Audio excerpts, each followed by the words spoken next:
The PepTalk Podcast. The Willmar WarHawks are in the building. I'm sitting here with Connor White and Kaleb Miller. Thanks for coming in, guys. Thanks for having us. Doyle, is it Slaughter, I think? Doyle works with you guys. I think he does the radio stuff. He does the music for our games, yep. Yeah, a couple of weeks ago he reached out to me and he was like, Pep, you got to get behind this. You got to come check this out and, come down and watch a hockey game. Maybe we can get your businesses involved and do some sponsorships and stuff like that. And I was just like, yeah, that'd be great. And time just kept getting in the way, and as an entrepreneur, you get busy with stuff. So, I just couldn't seem to get down there. And then the day that it worked, I reached out to him. It was a Sunday night game. I think you guys are playing Alexandria or St. Cloud? St. Cloud? At Granite City. Granite City? Yep.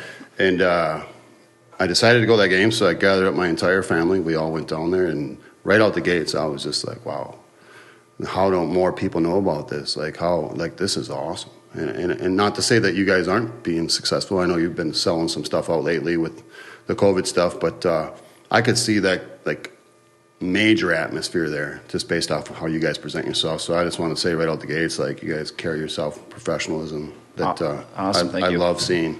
Yeah. How did you guys get into it? Tell me a little bit about the WarHawks.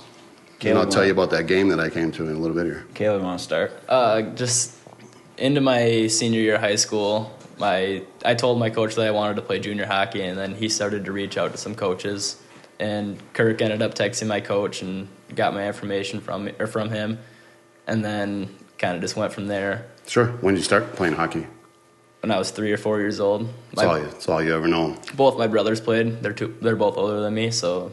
Sure. Both your parents back you up good and stuff like that? Mm-hmm. My dad played basketball in high school, and my mom said she did not want us to play basketball. Sure. So. Sure. I never got into hockey because we grew up in the country, and there was always a pond or something to go and skate on, and it seemed like everybody knew how to skate but me. And then as I got taller, I got tall real fast. It's a long fall.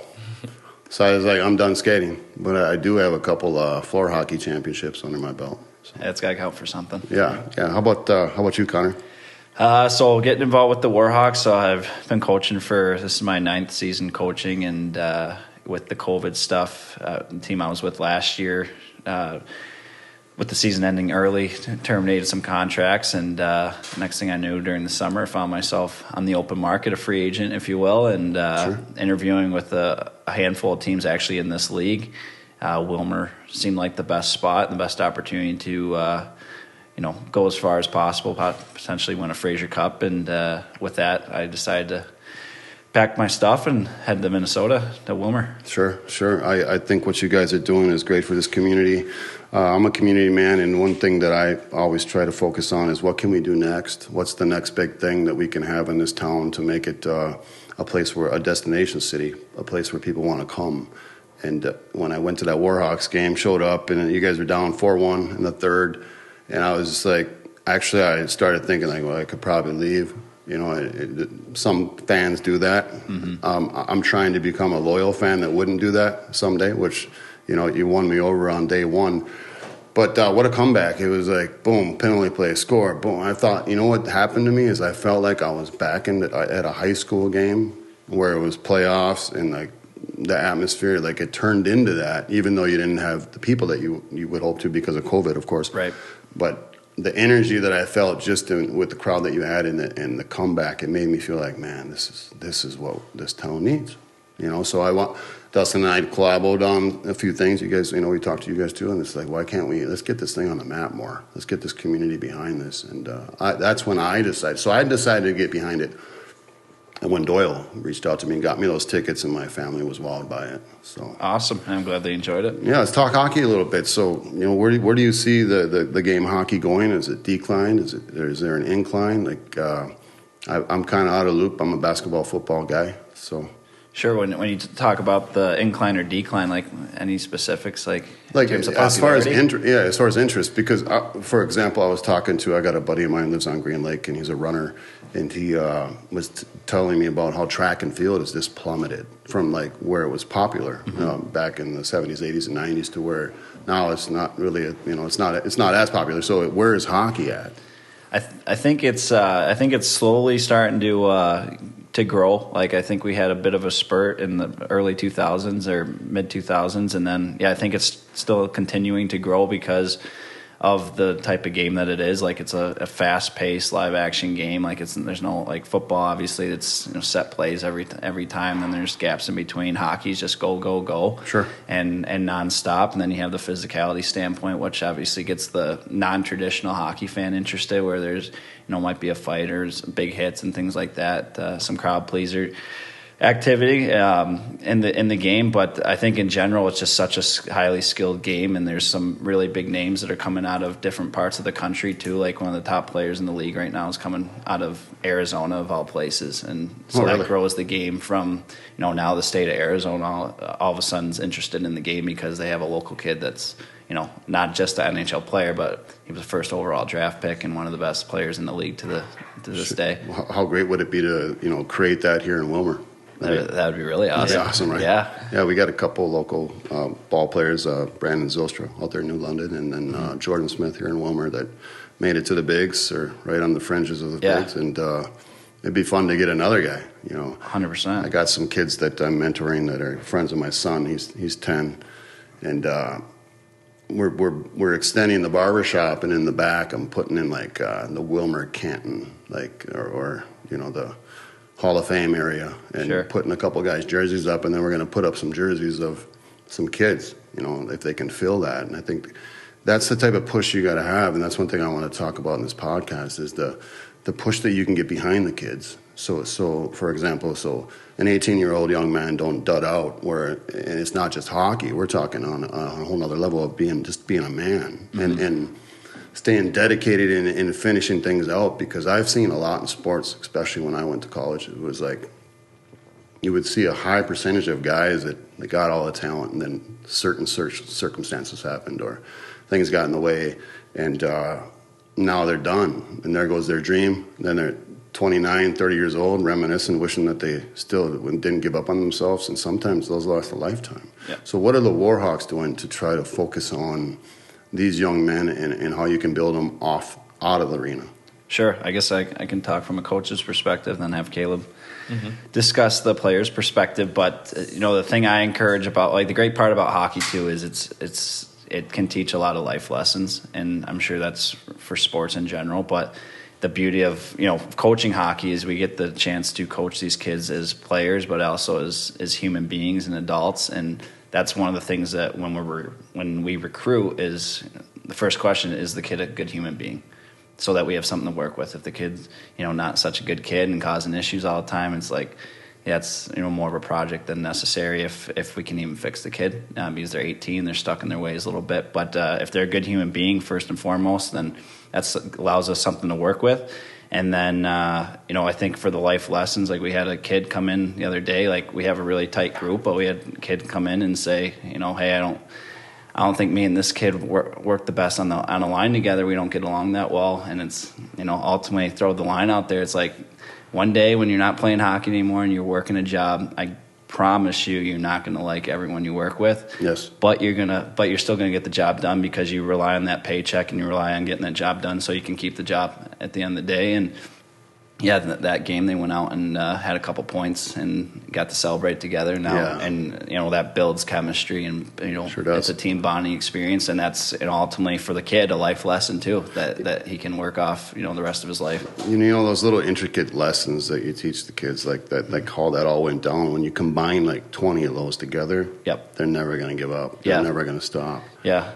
And then it's like it's up to you coaches to stack that deck, meaning to like put them in the right positions to learn them lessons based off what they're going through. Yeah, absolutely. And I think just part of, working on guys' work ethic too. Like, obviously Kaleb can probably talk more about like how tough it's been throughout the season. It's been a battle we've gone through, especially this year with the COVID restrictions. There's been a lot more players, a lot less opportunities for kids. And so we've shuffled through a lot of players, and, guys that are been here since day one have seen, 20 other guys be here and then leave, or we get traded or whatnot, and just going through that adversity and working hard and not giving up, and realizing, hey, if I do my job and play my role, like, then I got a spot on this team, and just beat out the next guy each and every day. So it gets competitive. We've had very competitive practices throughout the year, and we've had fights in practice. But at the end of the day, those guys, everyone's best friends. We're all teammates at the end of the day. It's a family aspect, right? You fight with your brothers, sisters all the time, and at the end of the day, you're still family.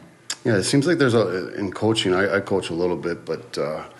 Like there's levels in it to where you can get like 3 or 4 guys to buy in, right? Mm-hmm. And these guys are locked in. They're the captains. They're the ones showing up. First ones there, first one. They're trying to be positive role models, and that can dwindle into about half the team. Mm-hmm. And then there's times that I've been on teams where then it's like that other half. Like, how do you get them to commit? Yep. And I've always felt like, okay, the people that are right below the ones that are dedicated and they're half-ass dedicated, they got to change. Yep, and then they'll level up and drag the level up, and then all of a sudden you get it to the end. And a lot of people don't focus on it. They focus on the bottom first. Mm-hmm. All the bad guys, the guys that are messing up, all these guys, this and that. So it's just a point that I wanted to bring up that I've noticed in sports, and the good coaches find a way to have the ones that are at the top to level up to the best. Yep, absolutely. I forget where I heard it from or who's saying it is, but if you can get your top 4 players and your bottom 4 players to buy in, then you're golden. Capture them all. Yeah. So why don't you speak a little bit, Kaleb, on how the coaches and the staff have been like, mentors to you and coaches to you?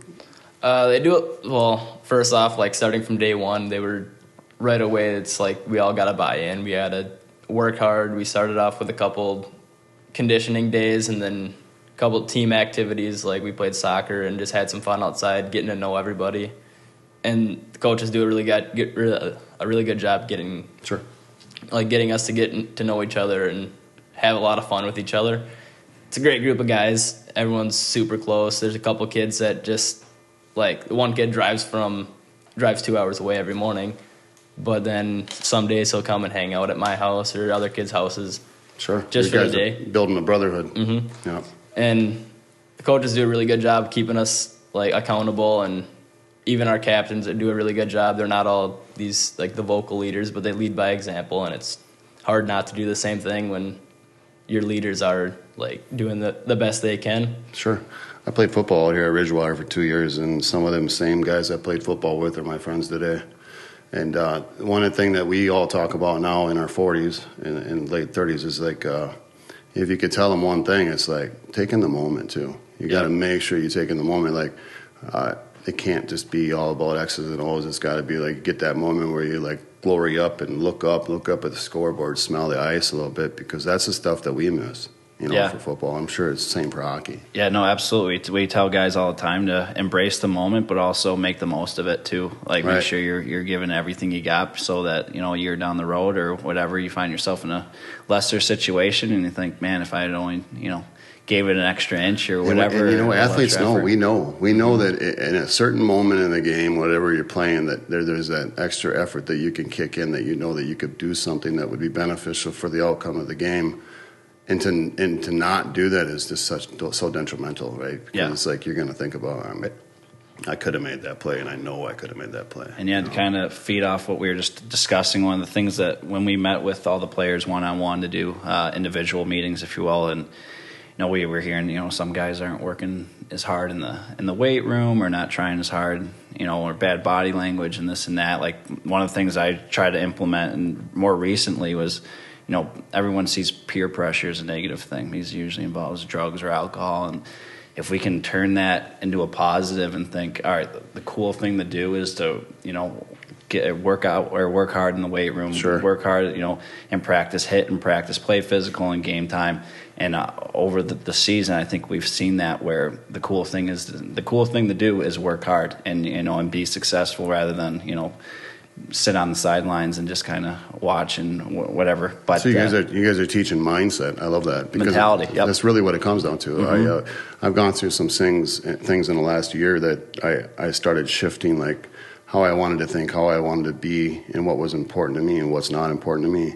And if you really put your mind on it, where you can lock in, like, it's fun to go to the weight rooms, it's fun to do this, that people don't realize that if you practice that for a few weeks, 3 weeks, a month, all of a sudden it's the new lifestyle. Yep. It's that easy. And it's just getting people to buy into like going through the emotions of the stuff that the bad habits they have now and the new ones they can create. So I love that. And I love that that's happening. Yeah, no, it's definitely fun to see. We had a really young team too to start the season. I think out of the 27 guys on our roster, I want to say 22 of them were rookies to junior hockey. Sure. So and I think that was, not to get ahead of ourselves if we're bringing it up later, but we struggled at the beginning of the year. Sure. And we were just so young, and we were able to determine which guys were buying in and which guys weren't, and that's why there was a lot of turnover, because there was a handful of guys that were not, and we let them go or trade them to an opportunity where that maybe they can play more or build some confidence or what have you, and brought some other guys in that had a little more experience or had a good mentality coming in or something to work with. So I got the edge on things and understand what's going on with the WarHawks, because some of my daughter's friends are friends with and her are friends with a lot of the WarHawk guys. And one thing that I noticed when they would be hanging out around me is that the mentality from the beginning to the end changed. And I've watched it by, like, did they win, did they lose? And they would say that, my daughters would be like, and her friends would be like, oh, they're going to be in bad mood tonight. And one of the girls, 6 of them live, they live with her. So yep. I kind of get the intel on where the mentality's at, and where the funds go, what fun is going on, what good, and like all this stuff that goes into whether you're going to have a successful team or not. And I definitely watched it. The reason why I wanted to get involved once Doyle reached out to me, because I've been really busy, is I was like, I'm interested in how that's going, because I think that they're getting better. And that's coming from not even watching a single. I didn't see anything about it. I didn't know anything about it. And then when I showed up and watched that come back, I was just like, yeah. And that's exactly what happened. So what you're talking about mindset and how to get these guys to all buy in. I think what you guys have going on is one of them stories that who knows how far it could go. Yeah, you agree? Yeah, right. Because we see that in sports sometimes where teams start off terrible, and they're getting to know each other. Coaches are trying to get them locked into the right mindsets on what's important, both as a hockey player and as a man itself. And you're dealing with integrity issues and accountability issues. And if you can get those guys to start buying in, you're going to start winning games. It's just the way it goes. Yeah, absolutely. And like I said, having 22 rookies on the team out of 27, that was, we only had 1 or 2 guys return from last year, and I think that was kind of the goal for Kirk, who recruited a lot of the team, or the team to start day one was, if we want to build a new culture, which goes into what you're talking about, and keeping, not just having a one and done, but having continuous success, was we need a whole new set of guys. Because you need 2 years with them guys. Yep. And then on top of that, once you have a group that, we're hoping to have some returners next year, a good chunk of returners, so that we're not super young to start the season. Sure. If you keep that amount of the team returning, that culture returning every year, then it's just going to continue to grow. So Kaleb, you guys started at the bottom of the standings in the beginning of the year, and now you guys worked yourself up, and now I hear you guys are in the playoffs. When do the playoffs start? April 1st. April 1st, okay. And you guys got one more game coming up here. Can we talk about that a bit? I think it's a community night game. Yes, community night means we're wearing our retro jerseys, which will go up for auction after the game, I believe. Officially, they'll be up for auction. You might be able to check in on auction prices now. But, it's kind of a old school Willmar High School look to the jerseys. And, we've been wearing those.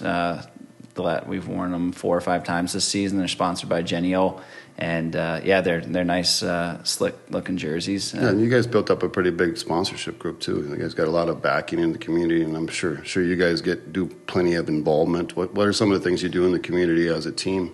Well, so typically we would do a number of community service events. Unfortunately, with COVID, that's really restricted us to be able to do really anything this year, because typically, we have guys in elementary schools reading books or to the kids, or hanging out with them during recess, or just helping out anywhere we can. Unfortunately, this year it's been really restrictive, out of our control type of situation. Else, we'd be more than happy to do more. So that's something we'll be looking forward to next season, where hopefully things will be more back to normal and we can get more involved with the community. Sure. Can we talk a little bit about some of the things that you guys do on game day? I know that I throughout several times in the game, I seen like at stoppage of play, they would do like different giveaways and stuff like that. Can you speak on a few of those things? Yeah, that would. I don't know too much because usually when that's going on, I'm drawing up plays or talking to the boys or during intermission. So, but yeah, as far as I know, like our game day operations guy Nate Schuler, as well as the former staff who had put the sponsorship deals together and worked on getting businesses in the community involved, where we can give out little goodies or pregame. You show up to the game, you get a free koozie or T-shirt or whatever, and then we got, we're handing out T-shirts for the 3 stars of the game. And yeah, it is. I think for junior hockey, it's not enough just to have a hockey game as entertainment. We need to make it an event each and every night. Got to create that atmosphere and make it an experience. Exactly, and I think that's something where winning obviously helps. Sure. And I think that's going to attract a lot more attention. So I really liked what the future holds for this organization, for the community, because I think with hopefully having a continued successful season this year, that we can really bring in a whole lot of people and more sponsorships for next year to make it that much more of an event.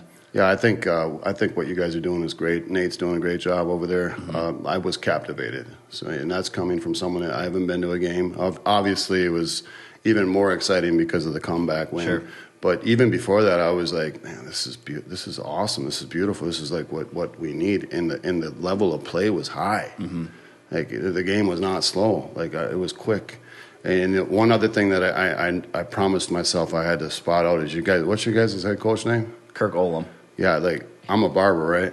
That dude's got like the perfect hair. He'll be very happy to hear that. Yeah, I looked down and you know how some people, if they're not secure with themselves, they automatically want to judge somebody else, right? Yeah, sure. I didn't. I was like, that guy's badass. Like he's letting it flow, baby. He absolutely is. I think he's growing it out since the quarantine started. Yeah, so I want to get a hold of that hair someday. So get him down and cut his hair. I'll let him know. Yeah, I think you guys are doing great. It's I can't wait to get behind it more. Obviously, you guys are making a wave. We're here today. We're talking about it. We're going to get it out in the community. I think we all should do a shout out to the Willmar girls hockey team. They're I think it was conference champs, or they're on to the next level. They made playoffs, and for sure. They're making us proud, and they're number 1 seed. So that's pretty cool. Yeah, no, it's awesome. They definitely got a good group, and talk about culture. Like just not that we're ever really involved, but just being around the rink and seeing them from day to day through their practices, and you can tell that there's definitely something. Yeah, there is a hockey culture. I've always noticed that. Like you guys are a tight knit group, and like everybody is clicked up and clicked together. And yeah, it's a small world. The hockey world is for sure. Yeah, I that's why I didn't know for sure how much interest was really in it. I know it's an expensive sport. That it is. I know that we should thank our parents for all the money that they spent to invest in us. Like that's $500-600 is easy to be spent in that sport per year. Very easy. I got a lot of friends where their kids are in hockey, and I just think hockey in this area in general is really taken off. The girls are doing great. You guys are doing great, and it's just great to see something special outside of even the Stingers. They did a great job with what they got going on. I think you guys, if you can replicate a little bit of that, like in your own manner, in your own right, and it's like now this town has 2 destination sports where that's packed a house. Right? Yeah, summer activity and a winter activity, right? So. Yeah, one thing I always like to talk on in my pep talks is some type of inspirational thing, and is like, one of the questions I asked you, Kaleb, right at the gate, is like your parents, like if they backed you up through school and stuff like that, and it was a little bit of a loaded question because I wanted to point on that today, that the importance of that. The importance of parents backing their kids up and encouraging them. My son, he plays 3 sports, and it's you don't realize there's so much joy in backing your son up to play sports and being around him. There's a bond that you're creating with your dad that you can never get from anybody else, as well as the coaches and the brotherhood and the friends that you gain by sports. And it's like, if the parents aren't doing that, how is that going to ever happen, right? And then you got some of the kids that get left behind. There's plenty of talent that gets left behind. I can speak on that. And I only speak on this because it's something that I'm against, and it's something that I advocate for is bullying. I was bullied in high school. I was poor and I was skinny, but I was a hell of an athlete. And I know that now because a few years later I made some mistakes. I ended up in a place I didn't want to be, and I dominated everything. I won everything, every sport, three-way around. And it's like those politics in school at time and then politics throughout just all sports at times. It's like sometimes guys get left behind. I think it's important for fathers to be involved in their sons and daughters' lives through sports, but it's also important that the coaches make sure they realize, like, you might have a guy at the bottom that can be the captain next year, and I think that is really important. Yeah, I would agree with that 100%. Yeah, it's something passionate to me because when you know that you are something, right, and you could be something, and all you just need is just have one person believe in you, one guy to back you up, one guy to think, you know what, like, yeah, he might have come from this background, give him a shot. And those are the kind of guys sometimes that come out of the woodwork. Is the difference between winning a championship or not. Yeah. Because otherwise, they're sitting back, they're waiting.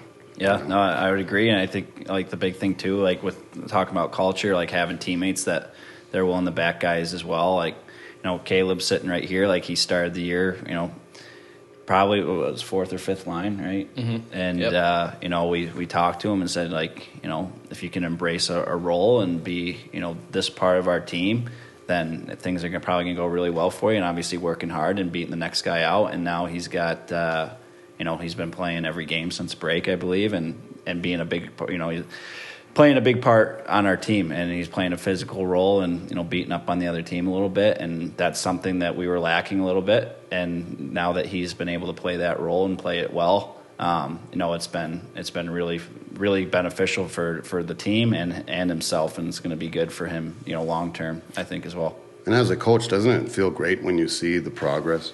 Like, that's what we're doing. That's why we coach, right? 100%. It's been a lot of fun this year. I was talking to Coach DeBoer, baseball coach from Willmar, and, like, that's why we do this. Mm-hmm. You do it because you see a kid in the beginning, you're like, he's got potential, and if I do this and that and that and that, and then all of a sudden it's just like, just off the charts good. That's exciting. The coach did their job. Yeah, no, it definitely makes you feel like, like you said, you're doing your job and you're doing your job right. And, so it's definitely rewarding for that, from that aspect, to see the players. And like I said, being so young, again, to see the young guys that have turned the corner and have gotten up to the level that they have just in this one season is it's been a really fun season for us coaches. Right, and those are the coaches that get remembered too, is the ones that pull that out of the kids, and they know that coach pulled that out of me.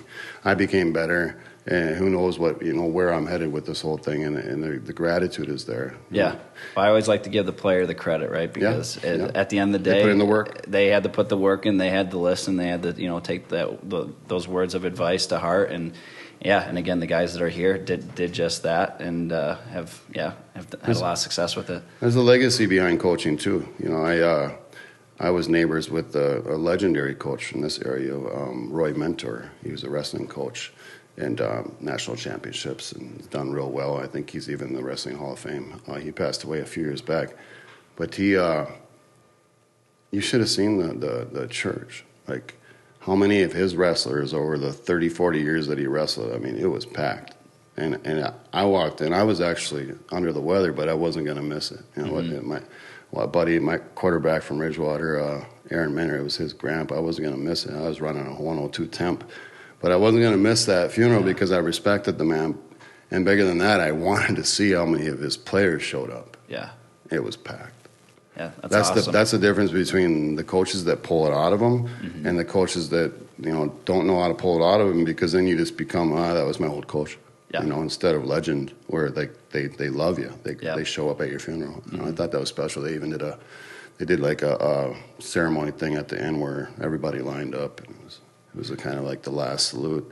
And as a coach, that's how you want to go out. If you're going to keep coaching, that's what you want your legacy to be. Yeah, is the players to remember you and enjoy their experience, and know that they got better under you. And Yeah, no, it's definitely the idea is from a coach's perspective, we want to develop players the most we can, and obviously wins and losses come with a lot of people give coaches a bad name. Oh, they're just worried about wins and losses. Like if my players are developing properly, yes, then we're winning. Yes. So I'm not worried about winning. I'm worried about developing properly, which leads to that naturally. Winning comes by itself. It's the same thing I say in business is that if you lead with passion and if you work hard, you're doing what you love to do, the money just comes. It's like you don't even focus on that. And it's the same thing.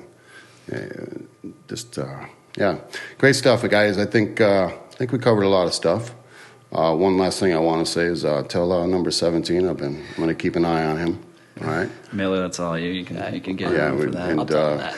And the sky's the limit, young man. Like I wish you and all them boys down there, like, man, to be 18 again, right, Coach? Just be on the play. At that level again. Exactly. It's fun. Take in the moment, like really embrace every game. Don't take nothing for granted. And I think you guys are going to do great things. And I'm excited. Dustin and I in Studio 38, as well as my other businesses in our town, are excited to get behind you guys and support you guys. That's awesome. Awesome to hear. Thanks for coming down. Thanks for having us. Yep. The PepTalk Podcast.